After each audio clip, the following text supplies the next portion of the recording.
Hiya, it's Lynn, and this is my first podfic, so I hope everything's alright and everything. Today I'll be reading How Do You Do This? By Fennec_Fox, read by Stormfeld Podfics.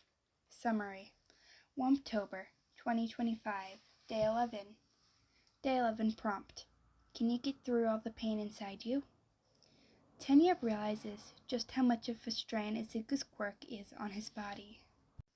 Thie had never understood what it meant to be burned from the inside out. He did now. It had started mid-mission, ambushed by a villain with a warped grin and gloved hands that glowed red when he touched them. A single pulse of energy, a pressure in the air, and then the world tilted. Izuku had gone down to his knees beside him, gasping, and Thie thought the boy had been hit.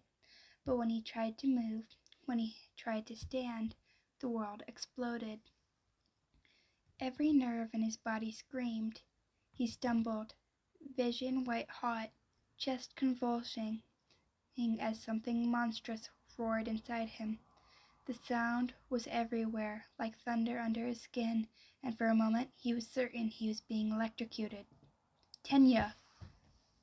It was Izuku's voice, raw and hoarse, close, too close. He couldn't answer, could barely breathe. He tried to move towards him, but his legs felt heavy, not his own. And when he pushed, when he tried to run, the world shattered, the air crackled around him. He shot forward like a bullet through a wall. The impact tore through him. His knees hit the floor, his lungs folded inward, and then the energy vanished as quickly as it came. He lay there, trembling, staring at his hands. They weren't glowing, they weren't sparkling, they were just his hands. What had he done? Izuku's footsteps staggered closer. The other boy was pale, trembling in a way that didn't match the chaos. He was holding himself strangely, like every movement hurt. Thie? Izuku said again, voice barely above a whisper. I think we've been swapped. Swapped? Thie forced himself upright, ignoring the way the air wavered. Swapped? Izuku nodded weakly. I can feel engines in my legs. Thie froze. He could feel something too. Something vast and suffocating crawled in his chest. It was like standing on the edge of a cliff during the storm. The wind screamed through his veins, waiting for lightning to strike, and then it did.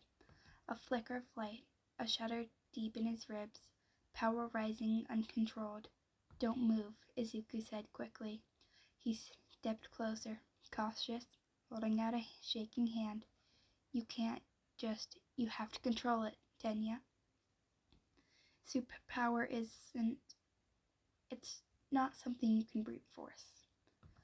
I'm not attempting to brute force it, Thie snapped, the words coming out tighter than intended. I'm trying to breathe. The power didn't care. It surged again, harder this time, and Thie's knees hit the floor before he could stop them. His breath caught on half-choked sound. It felt like lightning clawing through every bone in his body. Izuku dropped down beside him, gripping his shoulder. You're okay, Thie, I'm right here. You live with this? He managed through clenched teeth. Izuku's hands trembled. Yeah. The honesty in that single word broke something in Thie. He had always admired Midoriya's perseverance, the way he rose no matter how often he fell, but admiration had never been empathy, not until now, because this was agony. This was living fire lodged in the marrow. Every pulse felt like it would split him open. Every breath shook the air around him. Don't try to channel it, Izuku said softly, his voice steady despite the pain etched into his face. Just let it sit. It's like pressure. It hurts if you stop fighting it. Thie's throat closed. That's not comforting advice. Izuku almost smiled. Yeah, sorry. Thie tried to follow his instructions. He closed his eyes, focused on the rhythm of his breath. 1 in, 1 out. 1 in, 1 out. It didn't help much. The pressure still coiled, still burned, but it became bearable. Izuku, he said quietly, are you all right? I think so, came the reply. Your quirk is strong, but it's mechanical, predictable. I ran through 3 walls by accident, but I'm okay now. 3 walls? Izuku's face flushed. They were, thin? Despite everything, Thie huffed a laugh. Of course they were. They sat there for a while, surrounded by cracked concrete and broken tiles. The fight outside had moved on, the villain subdued by the rest of their class. It was quiet now. The air smelled like dust and iron. Thie felt the weight of one for all in every heartbeat. It wasn't a quirk, so much as a living thing brushed against his ribs, testing him. He looked at Izuku again. The boy had his hands braced on his knees, sweat running down his temple, his breath shallow. His legs were still faintly steaming from the friction of the engines. You should rest, Thie said. You're trembling. I'm fine, Izuku muttered.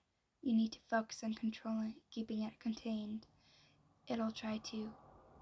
The word cut off as Thie's control slipped. Light flared through his arm as he bit back a scream. The pain was sharp, pure, cutting through everything. Izuku's hands were on him again immediately, grounding, steady. It's okay, Thie. It's okay. You're doing great. Just breathe through it. I've got you. Thie gasped, shaking. You call this good? Izuku gave a breathless laugh.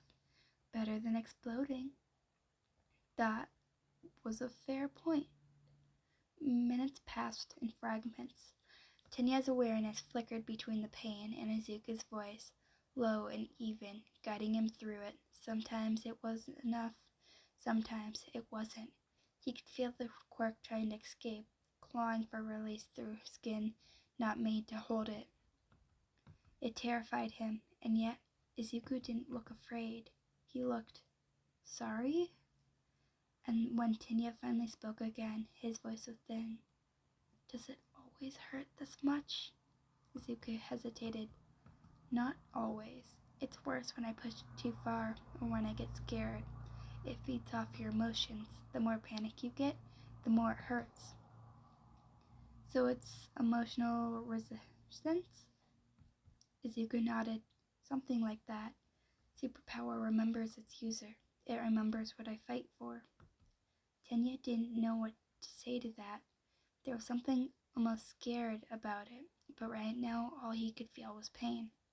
He pressed a hand to his chest, trembling. It feels like it's tearing me apart. I know, Izuku whispered. I know. You're doing great. There was a silence for a long time. Then Izuku said, It'll wear off soon. The villain's quirk. It's temporary. Swaps don't last more than a few hours. Hours? Thie echoed weakly. I'm not sure I can endure that long. Yes, you can. Izuku smiled faintly, his voice soft but certain. You're Thie Ida. You always keep going. Something warm twisted in Thie's chest at the words. Despite the pain, he managed a small nod. They stayed there together until the energy began to fade. The light under Thie's skin dimmed. The thunder quieted. His body still ached, but the tearing stopped. When he could finally breathe without shuddering, he realized Izuku had slumped beside him, his engines quiet, but his face drawn tight with fatigue. You did well, Thie murmured.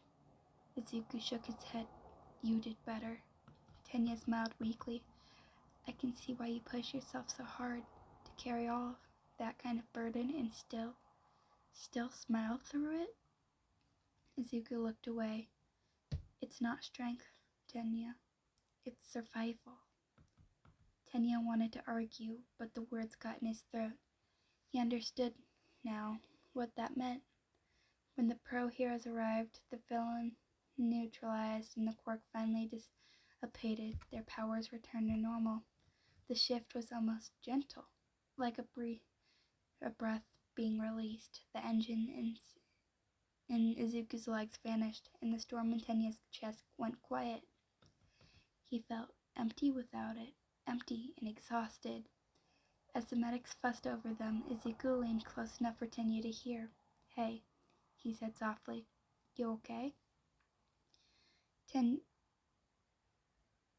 Tenya nodded, and now that it's over, he hesitated. "I don't think I'll ever forget it." "Yeah," Izuku murmured. "Me neither." They shared a quiet, knowing look. No more words were needed.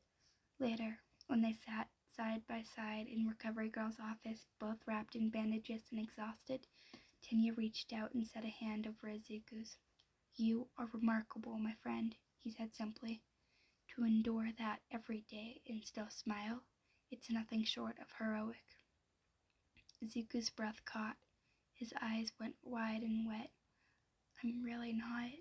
"You are," Tenya said firmly. "And if you ever need someone to carry the weight for a while, you know where to find me." Izuku didn't answer right away, but when he did, his voice was quiet and steady. "Thanks, Tenya." Tenya squeezed his hand. "Anytime." The pain might have faded, but the memory of it still stayed, a reminder of what his friend carried, and the strength it took to do so, and for the first time, Tenya truly understood that courage wasn't about running forward.